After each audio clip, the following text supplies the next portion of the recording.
विश्वासराव, या आम्ही तुमचीच वाट पाहत होतो. देखिए ये खजाना, देखिए. इसका उपयोग हम अपने राज्य के सुधार में करेंगे. राजे, हमारा खजाना तो आप है. विश्वासराव. राजे,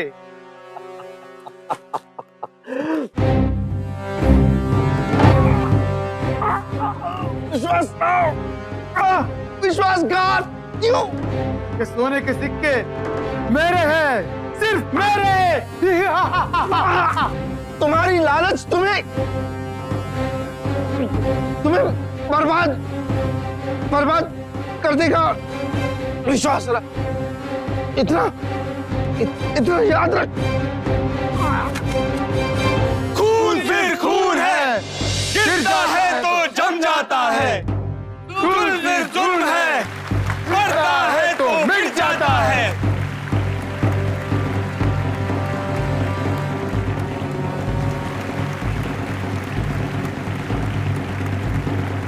दीपक,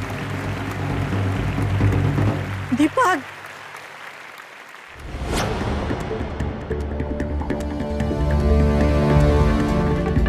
दीपक कुलकर्णी इस मुंबई महानगरी के एक छोटे से मराठी थिएटर ग्रुप के एक्टर, प्रोड्यूसर, डायरेक्टर, जिन्हें नोटों की फड़फड़ाहट का नहीं बल्कि थिएटर में गूंजती तालियों की गड़गड़ाहट का नशा है. इस महानगरी में जहां लोग नाम, शोहरत, रुतबा, पैसों की चकाचौंध में अपना वजूद खो बैठते हैं, वहीं दीपक ने सिर्फ अपने सपनों को जिया. उन्हें थिएटर में नाम तो बहुत मिला, लेकिन उन्हें अपनी जाती जिंदगी में काफी समझौते करने पड़े. पर एक दिन उन्हें आशा की एक किरण नजर आई. फिर ऐसा क्या हुआ जिसकी वजह से उन्हें नाटक के दौरान दिल का दौरा पड़ गया? रोको रोको, इतना बड़ा बुके किसने भेजा है? संजीव रानी.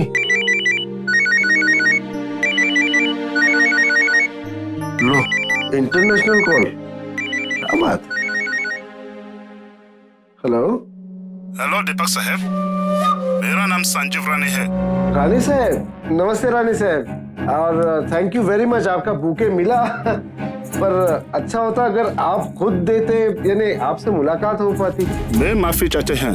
एक्चुअली मैं लंदन में रहते हूँ और मेरे रिटर्न फ्लाइट का टाइम हो गया थे. आज आपका शो देखे मैं तो आपके फैन हो गया हूँ. बहुत बहुत शुक्रिया रानी साहब. दीपक साहब, आपके लिए मेरे पास एक अच्छा प्रपोजल है. बताइए ना, क्या प्रपोजल? एक्चुअली मैं लंदन पहुंचकर आपको फोन करेंगे और फिर बताएंगे. अभी आप मेरे नंबर अपने फोन में सेव कर लो. जी, मैं आपका नंबर सेव कर लेता हूँ. Thank you very much. पता है तुझे, आज का शो तो इतना अच्छा हुआ, 500 से ज्यादा लोग आए होंगे. पूरा हॉल तालियों से गूंज रहा था. और तेरे बाबा को तो स्टैंडिंग ओवेशन में मिले. 500 तालियों की गड़गड़ाहट बैंक में जमा नहीं होती है. जिंदगी की जरूरतें पूरी करने के लिए तालियां नहीं, पैसे चाहिए होंगे. नितिन, कैसी बातें कर रहा है तू? हम कोशिश कर रहे हैं ना. पिछले 25 सालों से आप थिएटर कर रही हैं और आज तक इतने पैसे जमा नहीं हो पाए कि मैं अपनी आगे की पढ़ाई के लिए लंदन जा सकूं. आपकी कोशिश से मेरा करियर नहीं बनता है. अरे नितिन, तुम्हें नका काळजी करू. उम्र के साथ साथ थोड़ा कड़वाहट आ गया है. फलों को मिठास जड़ से मिलती है सुधा. एक्टर हूँ, जानता हूँ. रोज दुनिया देखता हूँ, समझता हूँ, पर दुनियादारी मेरी समझ में नहीं आती है. तुम्हें नका काळजी करू. अब कोर्स की फीस इतनी ज्यादा है, 20 लाख एक साल के, और हमारे पास तो 10 लाख एफडी है ना. एडमिशन के लास्ट डे तक 10 लाख का इंतजाम हो जाएगा. तुम्हें नका काळजी करू.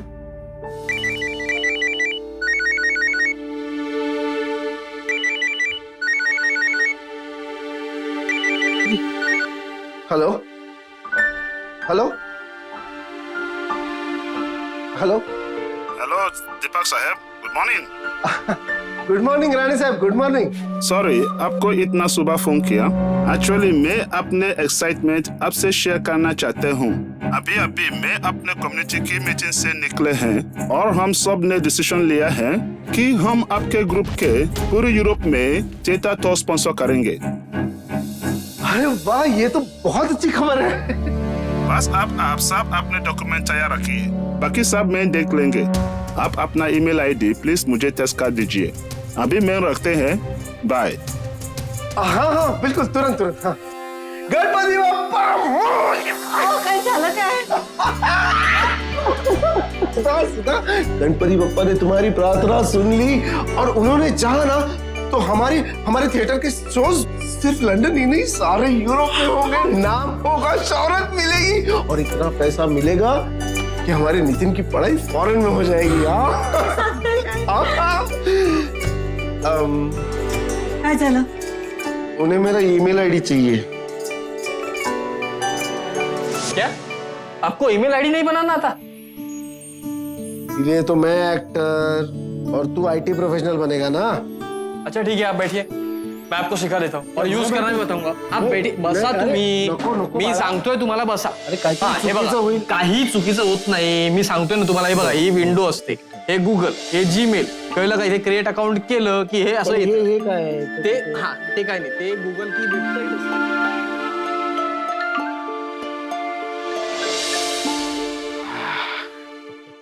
आज बहुत अच्छा लगा तुम दोनों को साथ देख के। थैंक यू सुधा, तुमने जितना मेरा साथ दिया शायद ही कोई दे पाता। मेरे थिएटर के सपने को जिंदा रखने में तुम्हारा सबसे बड़ा योगदान है सुधा। तुम माझी शक्ति है सुधा। Thank you. मुझे कौन है भाई? अरे आ गया, फॉरेन का फोन आ गया।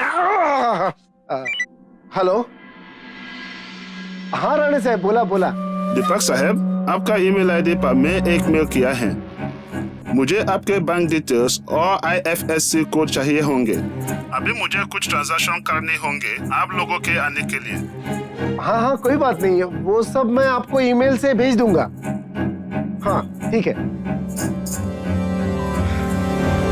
संजीव राणे के आने से दीपक और उसके थिएटर ग्रुप की जिंदगी में एक उम्मीद की किरण जाग गई थी। अब तक जो उनकी जिंदगी महज चल रही थी, अब वो दौड़ने लगी। रिहर्सल्स के साथ साथ email accounts, bank accounts, passports, shopping की तैयारियों में उनकी जिंदगी एक नई रोशनी की तरफ बढ़ने लगी। कहीं ना कहीं पैसों की चमक हर एक के जहन में अपना घर बना रही थी। और तभी एक दिन संजीव राणे का फिर से फोन आया। इंटेंसिटी है, वो कहाँ से कूद रहे हो तुम? तुम बता रहे हो, सारे क्लैन को बता रहे हो कि नहीं हम लड़। हाँ फोन तो हम सारे क्लैन को बता रहे हो। तुम करो, फिर से करो। हेलो, हाँ राणे साहब, नहीं सॉरी, वो रिहर्सल चल रही थी ना, फोन साइलेंट पे था। नो प्रॉब्लम दीपक साहब, वो आप सबके डॉक्यूमेंट्स तो मुझे मिल गया है। वीजा कुछ दिन में हो जाने चाहिए, फिर आपके टूर का शेड्यूल भी मैं बना के भेज देंगे। हाँ सर, हम भी रिहर्सल जोर से कर रहे हैं। ये टूर 100% सक्सेसफुल होगा। आप पर मुझे पूरे ट्रस्ट है। आज सुबह ही मैंने ऑनलाइन ट्रांजैक्शन से 45,000 आपके अकाउंट में डाले हैं। आप प्लीज चेक करके कंफर्म कर देंगे। 45,000 क्यों? वो आपको कॉस्ट्यूम एक्सेट्रा के लिए चाहिए होंगे। पैसा को लेकर कमी नहीं आनी चाहिए। आप प्लीज चेक कर लीजिए। हाँ जी, चेक कर लेंगे। Thank you very much. ए मंडली, सुनो। राणे साहब ने कॉस्ट्यूम ट्रायल के लिए हमारे अकाउंट में 45,000 डाल दिए हैं। सर अभी से रिहर्सल में वड़ा पाव नहीं बर्गर आएगा। और अभी हमारी मराठी नाटक की रिहर्सल नहीं होगी, इंग्लिश नाटक की होगी। खाएंगे बर्गर भी खाएंगे, लेकिन हमारी रिस्पॉन्सिबिलिटी बढ़ गई है। राणे साहब जैसे लोग मिलते नहीं है थिएटर को। ठीक से करो, जाओ विद इंटेंसिटी। चलो, गुड। हाँ सुधा एक काम करना, नितिन से कहना कि राणे साहब ने जो 45,000 ट्रांसफर कर दिए हैं, एक बार चेक कर। क्या? मैं क्यों बोलूं? आप ही बोल दीजिए। वैसे भी आजकल आपके और आपके बेटे के बीच में मेरी जरूरत तो होती नहीं। हाँ बाबा, आपके अकाउंट में 45,000 आ गए। अरे वाह, ऐसे लोगों की जरूरत है आज थिएटर को। आई, मैंने तुझसे वो कहा था ना गोवा फेस्टिवल के बारे में, मैंने अप्लाई किया था, उसमें मेरा सिलेक्शन हो चुका है। अरे क्या गोवा थिएटर फेस्टिवल के लिए जा रहा है? डायरेक्शन कर रहा है? क्या कर रहे हो, एक्टिंग? नहीं बाबा, म्यूजिक फेस्टिवल है। और हाँ, मुझे 2,000 रुपए चाहिए। नहीं, हाँ तू थाम थाम। क्या है कि बाबा चाहते नहीं क्या मैं किसी बात से खुश हो जाऊं? ऐसे नहीं है नितिन। अरे किसका फोन है देखना। और आनंद का फोन है। अरे नितिन तू बात कर, इंग्लिश में बोल, इंग्लिश में बात कर। बात करना, इंग्लिश में बात कर। हेलो। दीपक साहब, मैं संजीव राणे बोलते हैं। नहीं, I am son sir. Oh, hi. You must be talented as your father, son of a great man. Did your father get the money? Please ask him. Yes sir, he got the money. Okay, good. अपने बाबा को मेरे hello बोलना. Nice talking to you. क्या कहा? कुछ नहीं, पैसों के बारे में पूछ रहे। गोवा जा रहे हो?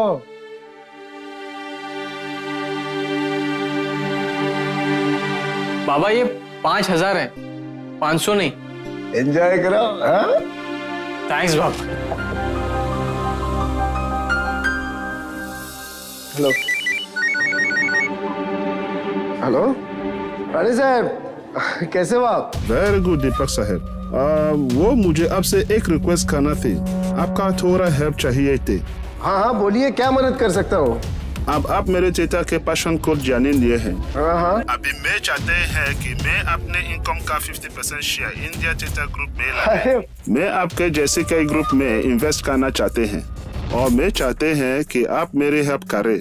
हाँ बोलिए, मैं मदद कर सकता हूँ, बोलिए ना क्या मदद करूँ? Thank you. मैं कुछ दिन में आपके घर पर 2 करोड़ कैश भिजवा देंगे, वो आप अपनी चेता के लिए और दूसरे चेता के काम में लगाइए और आपके हेल्प के बदले हम आपको 20 लाख देंगे, only for your personal use, क्योंकि आप जैसे अच्छे लोग बहुत डिफिकल्टी से मिलते हैं।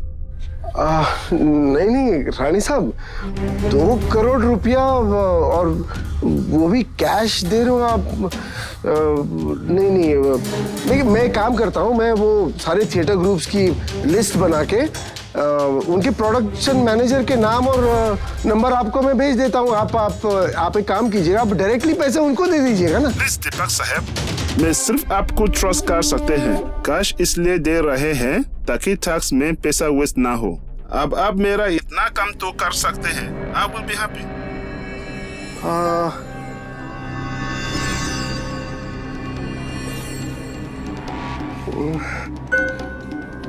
अब मैं क्या? ठीक है। थैंक यू दीपक साहब, मैं आपको जल्दी फोन करता हूँ। आओ, मना कर दो उन्हें, नहीं चाहिए उनके पैसे। मना तो किया था पर वो माने ही नहीं। गलत हुए पैसे तो? इलीगल बिजनेस के पैसे हमें कौन देगा और क्यों देगा? हमसे किसी को क्या फायदा? आओ, हाँ? इतनी बड़ी कैश इनकम टैक्स वालों को पता चला तो? अरे तुम चिंता क्यों कर रही हो? हम लोग कैश डिक्लेयर करके टैक्स भर देंगे, चिंता मत करो। खाओ। ये मत खाओ। नितिन से एक बार पूछ ले। उससे क्या पूछना, वो तो हाँ ही कहेगा। सरप्राइज दूंगा उसे। 20 लाख का डिमांड ड्राफ्ट उसके हाथ में पकड़ा के कहूंगा कि जा कर ले अपनी पढ़ाई फॉरेन में, जा। हेलो, दीपक कुलकर्णी स्पीकिंग। जी मैं हसनैन, मुझे संजीव राणे साहब ने भेजा है कैश के साथ। हाँ हसनैन जी, बोलिए हसनैन जी। मुझे एयरपोर्ट अथॉरिटीज ने कैश के साथ पकड़ लिया। मुझे आपकी मदद चाहिए। मुझे 4 लाख चाहिए, मुझे फाइन देना है। मैं एक बार राणे साहब से बात कर लेता हूँ।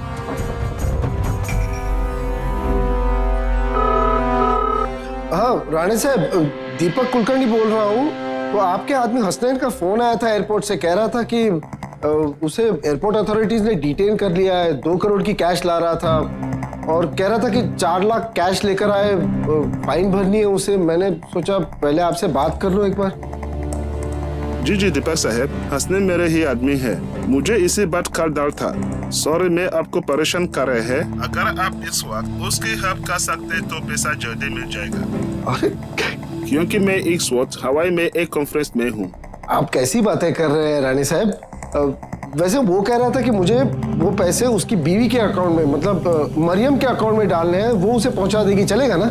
सॉरी मेरे वजह से you are in problem. I promise मैं लंदन पहुंचते ही आपके अकाउंट में पैसा डालेंगे। अरे रानी साहब, हमें आप पर पूरा विश्वास है, आप चिंता मत कीजिए। मैं कोई ना कोई व्यवस्था कर लूंगा, ठीक है? ओके।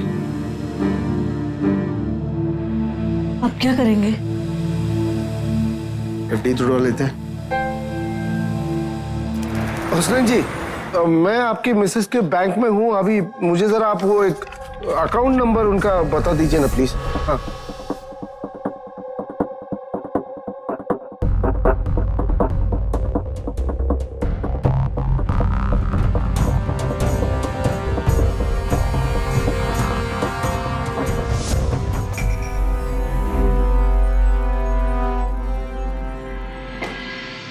हो गया काम? हाँ हो गया, चिंता की कोई बात नहीं।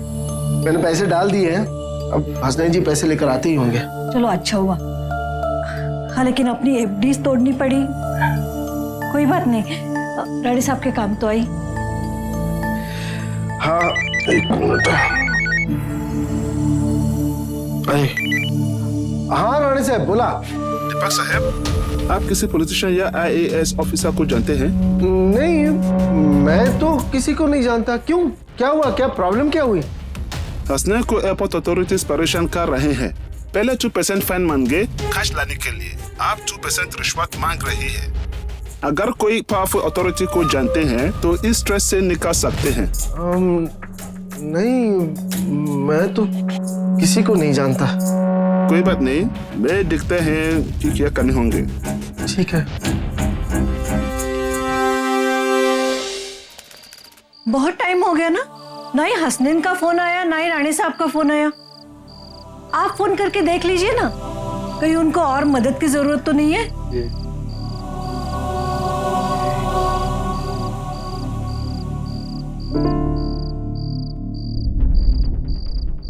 हेलो रानी साहब, सॉरी आपको डिस्टर्ब कर रहा हूँ। क्या हुआ? कुछ नहीं दीपक साहब, कोशिश कर रहे हैं, लेकिन मुझे लगता है कि जब मैं लंदन पहुंचूंगा तभी 2% देकर उसे अथॉरिटी से रिलीज करा पाऊंगा। ओह, अरे आप टेंशन न लें। जैसे मैंने मरियम के वो अकाउंट में पैसे डाल दिए थे हसनैन की बीवी के अकाउंट में, वैसे दोबारा कल सुबह डाल दूंगा। मुझे बहुत बुरे लग रहे हैं कि आपसे पैसे लेने पड़े, आप फिर से नहीं ले सकते। अरे नहीं नहीं, आप अलग समझ रहे हैं। देखिए, जैसे मैंने आपका ऑफर एक्सेप्ट किया है वैसे आप मेरा ऑफर एक्सेप्ट कीजिए। मैं आपको कैसे थैंक यू करूं? जैसे ही मैं लंदन पहुंचूंगा आपका 1 लाख आपके अकाउंट में डाल दूंगा। देखिए, मुझे चिंता नहीं है, आप भी चिंता मत कीजिए। मेरे पैसे आपके पास बिल्कुल सेफ हैं। ओके, आप जब चाहे आराम से लौटाइएगा। Thank you. मैं हसनैन को बता देते हैं, जैसे ही हसनैन वहां से निकलेंगे मैं आपको फोन करते हैं। Thank you.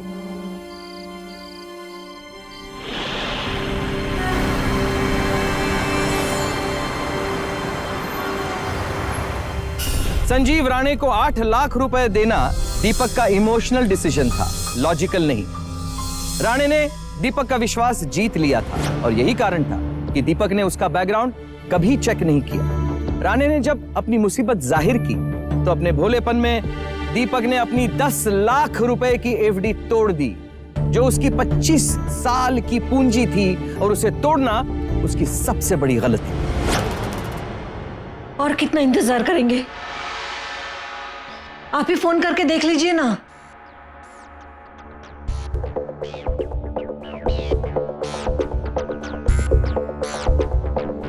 ये नंबर काम नहीं कर रहा है, कृपया नंबर जांच लें।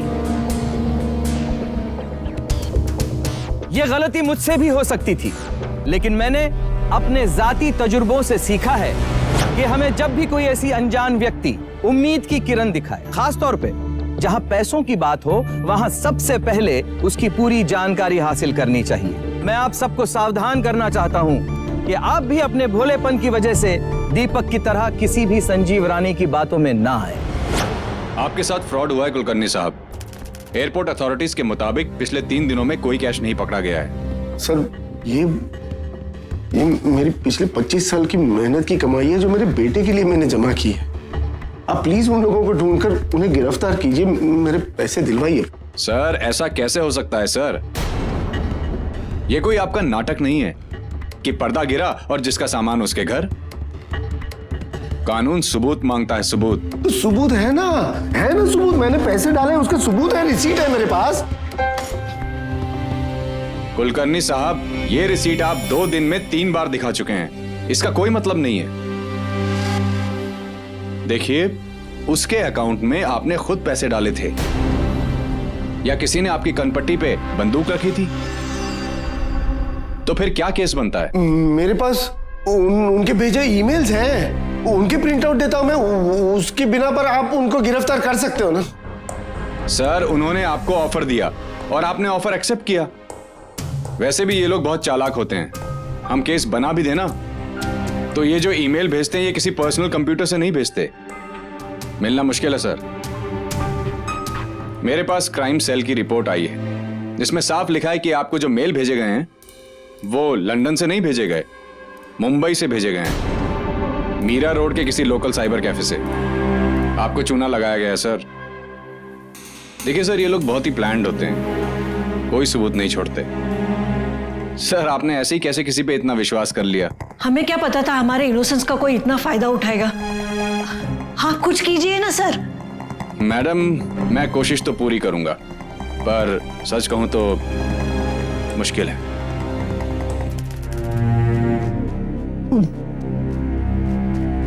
मेरे पैसे नहीं थे सुधा, मेरे बेटे के पैसे थे।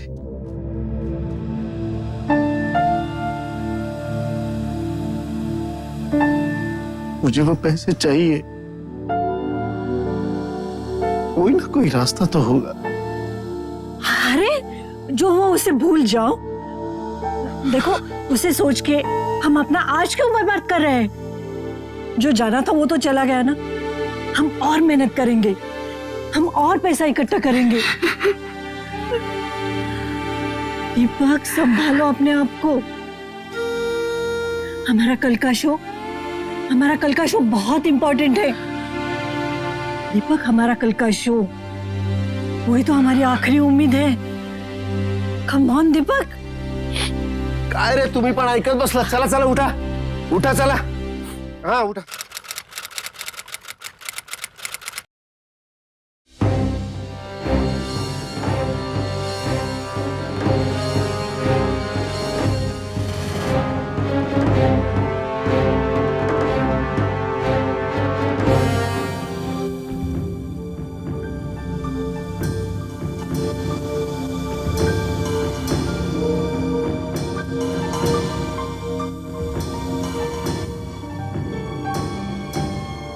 रडू नकोस।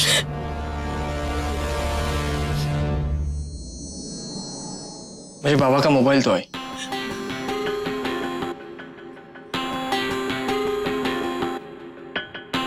तू बाबा का ध्यान रखना। मी येतो।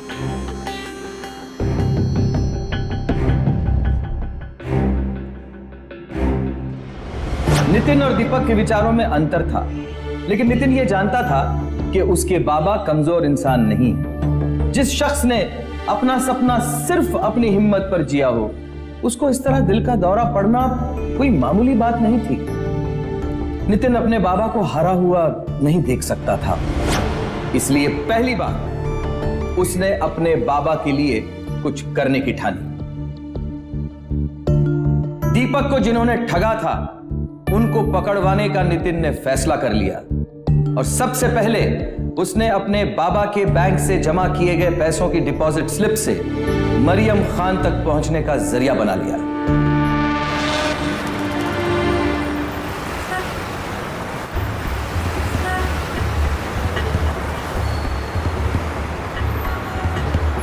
सर ये रही डिपॉजिट स्लिप सर। देखो नितिन, तुम विवेक के दोस्त हो और तुम्हारी परेशानी भी जायज है, इसलिए मैं तुम्हारी मदद कर रहा हूँ। वरना किसी भी कस्टमर के डिटेल्स देना बैंक के नियमों के सख्त खिलाफ है।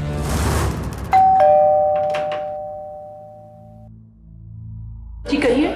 मरियम खान, हसनैन जी को बाहर भेजिए। कौन है बेगम? हाँ बोलिए, मैं हूं हसनैन खान। आपने हमारे साथ फ्रॉड किया है। ये मेरा दोस्त है और इसके पापा का नाम दीपक कुलकर्णी है। आपने दीपक कुलकर्णी को फोन पर कहा कि मरियम खान के अकाउंट में पैसे डालने के लिए, और जब उन्होंने पैसे डाले तो फिर आपने उनके साथ फ्रॉड किया। अब सीधे सीधे उनके पैसे वापस लौटाइए, ना तो मुझे बहुत से तरीके मालूम है। मैं किसी दीपक कुलकर्णी को नहीं जानता।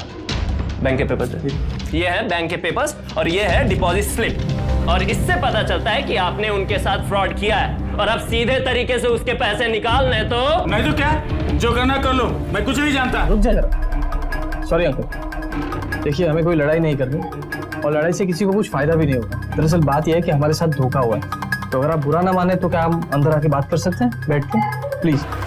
ये देखिए अंकल, आपके बैंक के अपडेटेड रिकॉर्ड्स, ये रहे मेरे बाबा ने जमा किए हुए पैसे और ये पैसे निकाले भी गए। लेकिन ये पैसे मैंने नहीं निकाले। आपने नहीं निकाले तो किसने निकाले? इधर दीजिए, ये देखिए सारे पैसे चेक से निकले। यहाँ डेट है कि नहीं है? ठीक है, 5 दिन पहले आपकी बीवी के अकाउंट में पैसे आए और उसी दिन विड्रॉल हुआ उसका, उसके बाद दूसरी एंट्री और दूसरा विड्रॉल। ठीक है हसनैन जी, तो आप सीधे सीधे सच्ची बात बाहर निकालिए, ना तो मैं पुलिस को बुलाऊंगा। तो 1 मिनट रुक जा जरा। अंकल आपके पास आपका चेकबुक है? हाँ लाइए।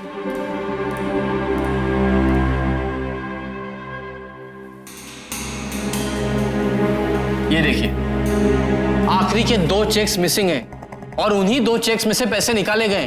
और अब बताइए कि कौन झूठ बोल रहा है, मैं या आप लोग? ये क्या मैं सुन रहा हूँ? अरे चेक किसको दिया तुमने? जी आज से 10-15 दिन पहले एक नाइजीरियन आया था और ये आखिरी के चेक मैंने उसे ही दिए थे। वो क्या था ना कि बार बार मेरे मोबाइल पर SMS आता था, कहते थे कि 1000 दीजिए और 10,000 पाइए। मेरे मन में भी लालच आ गया और उस नंबर पर मैंने फोन कर दिया।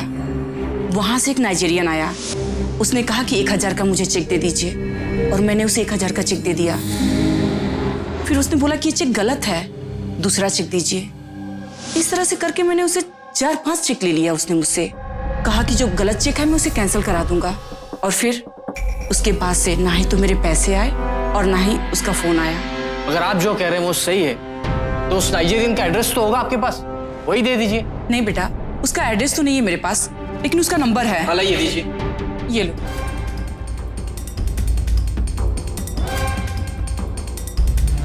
ये नंबर उसी आदमी का है जिसने बाबा को फोन किया था। उसने ही हम सब लोगों के साथ फ्रॉड किया है। समझ रहा है तू बात को? समझ रहा है तू? ये नंबर हसनैन जी का नहीं है।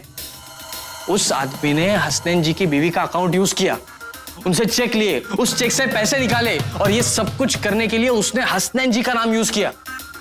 इसका मतलब बाबा और हसनैन जी को लूटने वाला आदमी एक ही है। बस अब ये सोचना है उसे पकड़ा कैसे जाए। मरियम भी दीपक की तरह अपने भोलेपन का शिकार हो गई। उसने बिना सोचे समझे एक अजनबी को ब्लैंक चेक्स दे दिए, वो भी बिना क्रॉस किए। ऊपर से खराब चेक्स को फाड़कर फेंका भी नहीं। ये उसकी इतनी बड़ी गलती थी जिसकी वजह से वो और उसका शौहर हसनैन अनजाने में एक जुर्म के हिस्सेदार बन गए। मुझे भी ऐसे जाली SMS, फोन कॉल्स, ईमेल्स आते हैं जिनका मैं जवाब नहीं देता। ये सब हमें पैसा दुगना करने, प्राइज जीतने या लॉटरी का लालच देकर ठगने की कोशिश करते हैं। मैं आपको सावधान करता हूं कि अगर चेक लिखते वक्त आपसे कोई गलती हो जाए तो उसी वक्त उस चेक को फाड़कर फेंक दीजिए। मरियम की एक गलती की वजह से एक परिवार अपनी जीवन भर की पूंजी खो बैठा।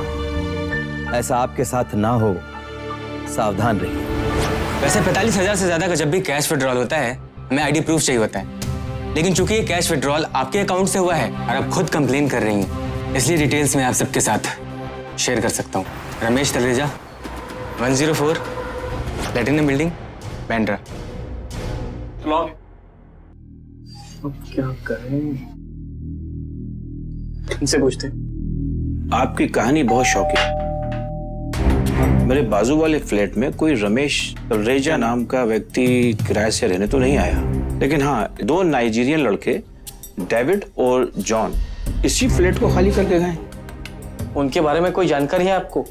मतलब उनका नंबर या फिर कुछ फोटो वगैरह? ये कुछ कोरियर उनके आए हैं, ये शायद आपके काम आ जाए। इनमें एक लड़का बॉडी बिल्डर था जो अक्सर जिम जाया करता था। नाइजीरियन 419 स्कैम एक ऐसा रैकेट है जिसमें फोन कॉल्स, एसएमएस और ईमेल द्वारा लोगों को लॉटरी या दुगना पैसा कमाने का लालच देकर ठगा जाता है। दुनिया भर में हर रोज दीपक और मरियम जैसे कई मासूम लोग पैसे की लालच में आकर ठगे जाते हैं। नितिन को यह पता था कि इन धोखेबाजों को पकड़ने के लिए उसे सबूत की जरूरत है और सबूत उसे तब मिलेंगे जब वो इस मामले की तह तक पहुंचेगा। अब क्या? वो तो जिम में भी नहीं आता। अरे वाह दिल भाई, बहुत कम दिनों में अच्छी बॉडी बना ली है। जिम का असर दिख रहा है भाई। भाई जिम जाने से कुछ नहीं होता, इसके लिए बहुत कुछ लेना पड़ता है। मतलब दवाई वगैरह लेते हो? सुना दवाई का नुकसान होता है भाई। अरे पर क्या कर सकते हैं यार, करना एक्टिंग है, बॉडी तो बनानी पड़ेगी ना। वो बात तो है भाई।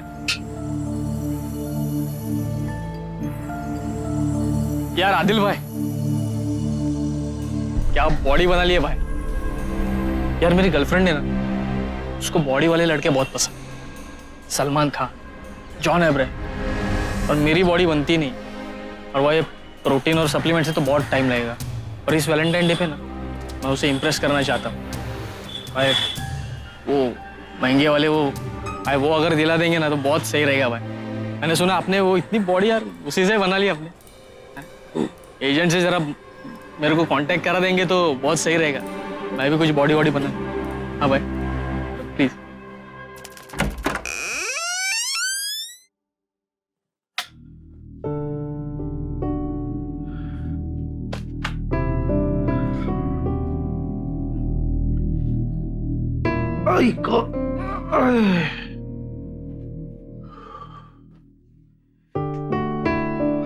कायगा नितिन कहाँ है? दिखाई नहीं दे रहा है। डॉक्टर ने आपको आराम करने के लिए कहा है। मैं दूध गर्म करके लाती हूँ, दवाई के वक्त हो गए। क्या छिपा रही हो मुझसे सुधा? नितिन कहाँ है बताओ। डॉक्टर ने आपको टेंशन लेने के लिए नहीं कहा है ना। अब नहीं बताओगी तो ज्यादा टेंशन होगी ना। तुम बताओ नितिन कहाँ है, बताओ। सुधा कहाँ है नितिन? आजकल उसका रंग ढंग मुझे कुछ ठीक नहीं लग रहा है। वो हॉस्पिटल में भी ज्यादा देर नहीं था। फोन करके पूछती हूँ तो कहता है दोस्तों के साथ हूँ। मुझे तो बहुत चिंता हो रही है। पता नहीं अभी वो कहाँ होगा, क्या कर रहा होगा।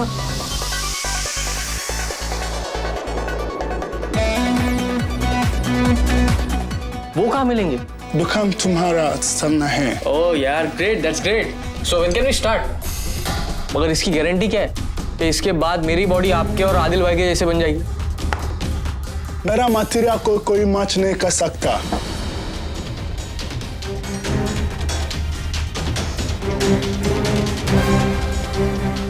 Oh, you have a nice physique, man. What a body, what a biceps, yeah. Can I take one of your picture, please? Your body really inspires me. Please, one picture. Click. ये वो नहीं है। उसका eyebrow के ऊपर कटने का निशान था और सर पर कुछ उभरा उभरा हुआ था। एक मिनट नितिन, अब क्या? दोनों को ठगने वाला आदमी एक ही है। वो कैसे? देख, उसने मरियम के अकाउंट से पैसे निकाले, जाली ड्राइविंग लाइसेंस और पैन कार्ड दिखा के, और जो एड्रेस लाइसेंस पे है वहीं पर ये आदमी रहता था। और उस ओनर ने भी बताया कि वहां पे 2 लोग रहते थे, जिसमें से एक जिम में जाता था और दूसरा। किसी भी विदेशी के खिलाफ कानूनी कार्रवाई करने के लिए काफी परमिशंस लेनी पड़ती हैं और इसीलिए ये लोग वारदात करके बच निकलते हैं। नितिन को पता था कि इनके खिलाफ सबूत इकट्ठे करने में काफी जोखिम है, लेकिन वो अपने बाबा के लिए ये रिस्क उठाने के लिए तैयार था।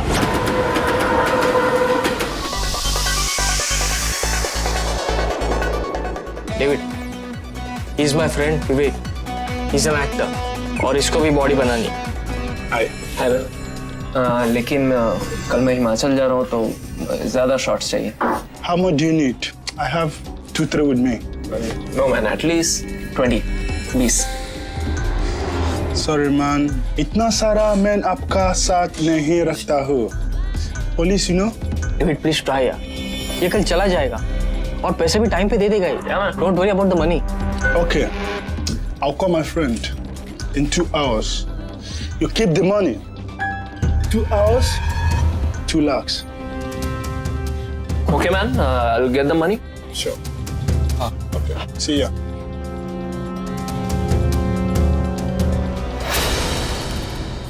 John. Yeah. His friend needs those 20 shots. Hey Nitin, कैसा है आप? मिलकर का खुशी हुई। Oh hi, you must be talented as your father. I am alright John, मुझे भी मिलके खुशी हुई। डेविड कह रहा था आपके पास सब कुछ मिल जाता है। Oh yes, hot cheese.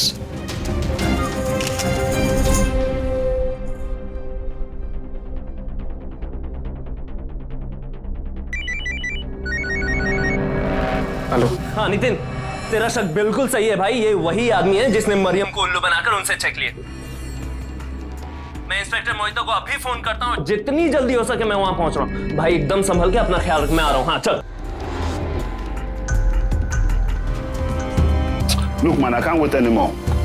तुम पैसा लाओ या माल लेकर जाता हूँ। Just 5 minutes. David, please stay. 5 minutes. I can't wait anymore, please. Please don't go. Please don't. Please don't go. I'll call him. You just wait.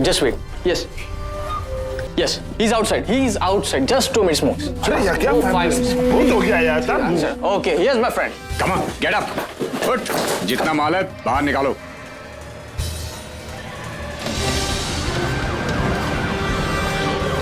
I confess, हमने दीपक कुलकर्णी को target किया और इसी तरह मिस्टर हसन ने और मिसेस मरियम का आइडेंटिटी यूज किया और पैसा विड्रॉ करके फ्रॉड किया।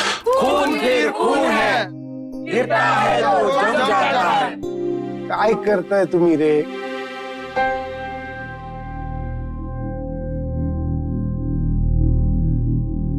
काय रे नितिन?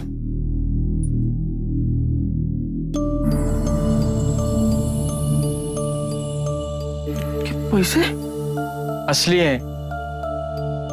आपके साथ जिन्होंने फ्रॉड किया वो लोग पकड़े गए। बाबा सॉरी, मेरी वजह से आपको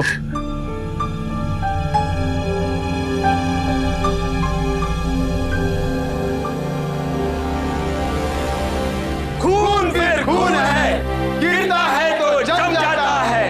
जुल्म फिर जुल्म है, बढ़ता है तो मिट जाता है। नितिन की बहादुरी के कारण उसके बाबा और आई के जीवन भर की जमा पूंजी लौट आई थी और साथ ही साथ दीपक कुलकर्णी की जिंदगी में सावधानी भी लौट आई थी, जो वो अपनी जिंदगी से दरकिनार कर चुके थे। भोलापन, सादा दिल, एहसासी होना कोई गुनाह नहीं है, बल्कि ये तो वो शर्तें हैं जो इंसान को मुकम्मिल बनाती है। लेकिन इन शर्तों में सावधानी सबसे अहम है। याद रखिए, रातों रात लखपति या करोड़पति बनने का सपना आपको करोड़पति भी बना सकता है। आपकी जिंदगी भर की कमाई एक पल में हवा हो सकती है। इसलिए मैं भी अपनी निजी जानकारी जैसे कि bank account details, email IDs किसी भी अजनबी को उसे बिना जाने परखे कभी नहीं देता। आप भी याद रखिए, इस तरह के फोन कॉल्स, मैसेजेस या ईमेल्स से सतर्क रहिए जो हमारे लिए लालच का दरवाजा खोलती है। मुझे सब मुंबईकर से कहना है कि रात्र वैराची है, जागा रहा। आमची मुंबई आणि मी मुंबईकर। आइए हम सब मिलकर इन ठगों से कहें आता बस, अपने अंदर के लालच से कहें आता बस। सावधान इंडिया, मुंबई फाइट्स बैक।